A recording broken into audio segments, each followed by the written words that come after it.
National Electrical Code Article 230.70 addresses the accessibility of service disconnecting means and permits remote control actuation under certain conditions. These conditions are designed to ensure safety and operational convenience. Here are some examples of remote control devices that can be used to actuate the service disconnecting means. Firstly, a cord and plug connection to a receptacle outlet.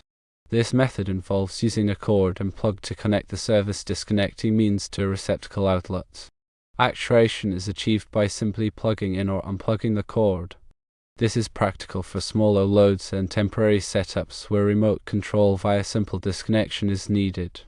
Secondly, wireless remote control. Wireless remote control systems provide a convenient way to actuate the service disconnecting means from a distance. These systems typically consist of a transmitter and a receiver. The transmitter sends a signal to the receiver, which then triggers the disconnecting means.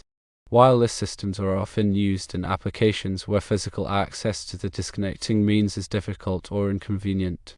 Safety measures such as secure communication protocols and fail-safe mechanisms are critical to prevent unintentional operation. Thirdly, a local and remote control switch. A local and remote control switch allows the service disconnecting means to be actuated from both a local and a remote location. This setup involves installing switches at multiple locations that are wired to control the disconnecting means. This provides flexibility in controlling the power supply, allowing authorized personnel to energize the system from various points within the facility. Proper labeling and clear instructions are essential to avoid confusion and ensure safe operation. Fourthly, a remote control circuit breaker.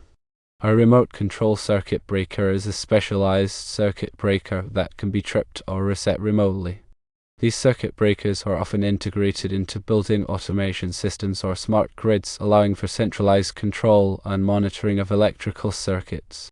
Remote control circuit breakers are useful in applications where quick and coordinated response to electrical faults or power outages is required.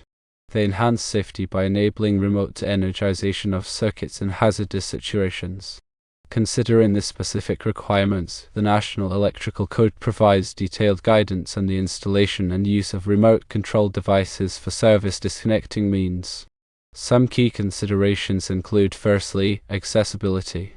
The service disconnecting means must be readily accessible, meaning it should be easily reachable without the use of tools or equipment. This ensures that authorized personnel can quickly de-energize the system in case of an emergency. Secondly, location. The disconnecting means must be installed at a readily accessible location, either outside of a building or structure or inside nearest the point of entrance of the supply conductors. This requirement ensures that the disconnecting means is easily located and accessible to first responders in emergency situations. Thirdly, marking. The service disconnecting means must be legibly marked to indicate its purpose. This helps prevent confusion and ensures that personnel can quickly identify the correct disconnecting means during maintenance or emergencies. Fourthly, type. The disconnecting means must be suitable for the available fault current. This means that the disconnecting means must be able to safely interrupt the maximum amount of fault current that could potentially flow through the circuit. Fifthly, rating. The disconnecting means must have an ampere rating sufficient for the connected load. This ensures that the disconnecting means can safely handle the amount of current that the circuit is expected to carry. Sixthly, remote control operation. When remote control devices are used, they must comply with specific requirements outlined in the National Electrical Code. This includes ensuring that the remote control system is reliable, secure, and fail-safe. It also requires providing clear labeling and instructions to prevent unintentional operation. Other sections of the National Electrical Code provide additional requirements related to service disconnecting means. For example, Article 230.71 addresses the maximum number of service disconnecting means permitted at each service.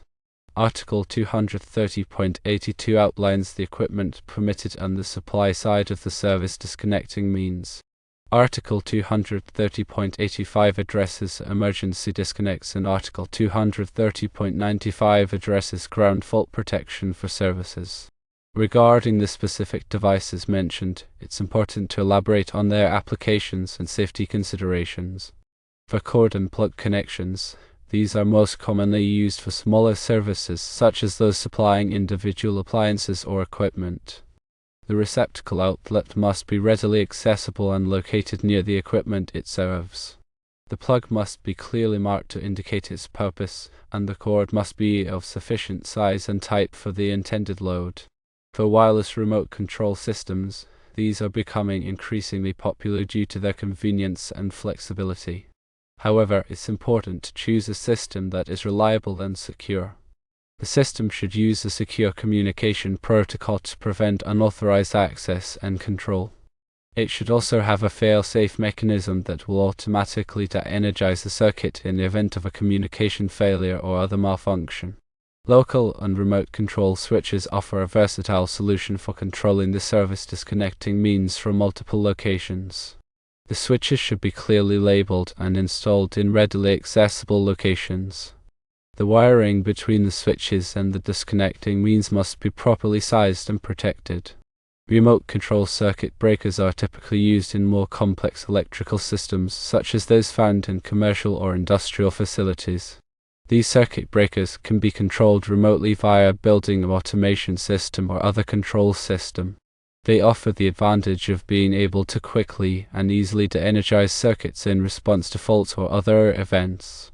When selecting and installing remote control devices for service disconnecting means, it's essential to consult with a qualified electrician or electrical engineer. They can help ensure that the devices are properly selected, installed, and maintained to meet the requirements of the National Electrical Code and other applicable standards. They can also provide guidance on the specific requirements for your application and help you avoid potential safety hazards. Another important consideration is the impact of the remote control devices on the overall reliability and safety of the electrical system. The remote control system should be designed to minimize the risk of unintentional operation or failure. It should also be regularly tested and maintained to ensure that it is functioning properly. In addition to the examples mentioned above, there are other types of remote control devices that can be used to actuate the service disconnecting means. These include firstly, power line carrier systems, which use the existing power lines to transmit control signals. Secondly, fiber optic systems, which use fiber optic cables to transmit control signals. Thirdly, radio frequency systems, which use radio waves to transmit control signals. The choice of remote control device will depend on the specific requirements of the application. Factors to consider include the distance between the control point and the disconnecting means, the level of security required, and the cost of the system. It's also important to consider the potential for interference from other electrical equipment or radio frequency sources. For example, in industrial environments, there may be significant electrical noise that could interfere with the operation of a wireless remote control system. In such cases, a wired system or a system that uses a more robust communication protocol may be necessary. Ultimately, the goal is to provide a safe and reliable means of remotely controlling the service disconnecting means. This requires careful planning, design, and installation, as well as ongoing maintenance and testing. When properly implemented, remote control devices can enhance the safety and convenience of electrical systems, while also improving overall efficiency and reliability. The National Electrical Code serves as the primary guide for ensuring that these systems are installed and operated in a safe and compliant manner. Always refer to the latest edition of the National Electrical Code and consult with qualified professionals to ensure that your electrical system meets all applicable requirements. Remember that electrical work can be dangerous, and it should only be performed by qualified personnel. If you are not comfortable working with electricity, it's best to leave it to the professionals. The remote control actuation of service disconnecting means is a specialized area of electrical work that requires a thorough understanding of the National Electrical Code and other applicable standards. It's important to stay up to date on the latest codes and technologies to ensure that your electrical system is safe and efficient.